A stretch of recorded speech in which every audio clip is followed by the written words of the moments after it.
Good morning, everyone, and welcome to Tea Time. It's 10:06. This is me, the JaKaTaK, having monitor issues. You can barely see it right over there. That's a monitor. That's a dead monitor. I'm saying it's dead because I plug it in and it says no cable detected. Then it turns on. It seems to have power, but it goes to sleep right away because it's not getting any sort of input. Now, I tried all the different combinations. I have an HDMI cable and then a regular, DVI cable, into this monitor, the 21-inch. That's a 24-inch, and tried all the cable combinations. All the combinations work. All the different combinations work with this monitor, but none of them work for that monitor, which is why I've deduced or induced one of those logical things that the monitor is the problem. So I have one monitor right now. Information for you. It will turn on briefly if it's plugged in, and it'll show like the welcome screen for a moment. It'll be like, there it is, and then it's gone. And earlier it was doing this weird lighting. If you look back a couple of tea times, it was doing this weird lighting thing where the screen would be backlit, right? Because it's backlit LED, and one of the backlights would be off. And I'd shut off, turn on, and then half the screen would be off. And then turn on, and then it'd be fine. And then it would just not be consistent in any way at all. I'm just staring at the screen and not at you. So that's happening. That's a thing.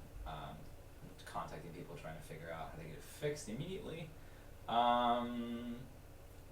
Worst case scenario, I'm going to use some of BlizzCon money to replace the monitor.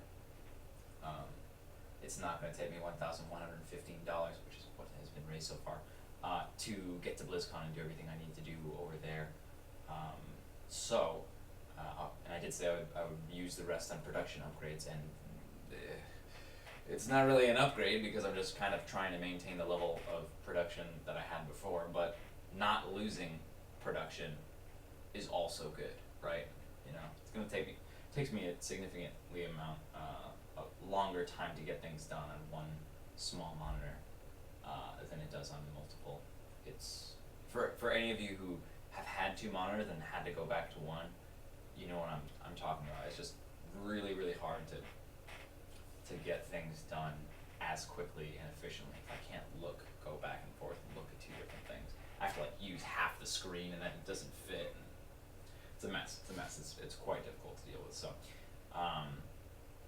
worst case scenario, that's what I'm going to do. But I will do everything that I can do to get that monitor working. You know, take it apart, clean it up, look for any sort of issues. My dad is an electrical engineer, so I might, if I need any, he works in hardware too, not in software. So if there are any sort of hardware issues with that, maybe we'll be able to fix them. I don't know. I have no idea. I'll make all the necessary phone calls and things like that. Try to get it fixed. If you have intelligent, accurate information to provide, please provide it and give me a hand. If not, don't feel obligated to give me advice if you don't have intelligent, educated advice. Has this ever happened to you? Well, maybe it has.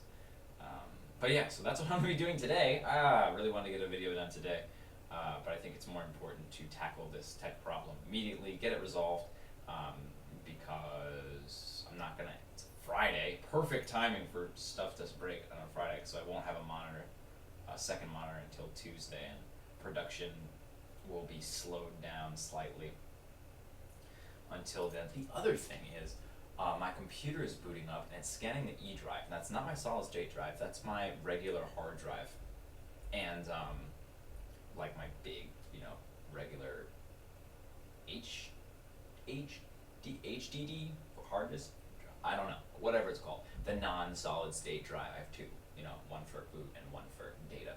And the data one is discovering something called orphan files, which I'm going to Google in a second.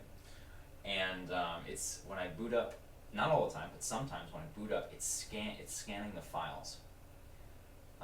It does this automatic scanning the files, and you can skip it, but it says it's highly recommended that you allow the file scan to happen. And there are like a bunch of files in a row that are unreadable. Don't know what that means, so maybe I'll also need a fucking hard drive. Fortunately, it's not the solid state drive. Those are more expensive to replace, and it's just a fucking, nothing special, just a terabyte hard drive. So the real thing is I don't want to lose all my data on there. So I don't have a backup drive, so I'm going to get a backup drive because I'm an idiot, and I've been avoiding that for a long time because I don't have any fucking money. But again, keeping all the files that I have safe and secure, I think, counts as a production upgrade, and I'll be using a small amount of BlizzCon money for that.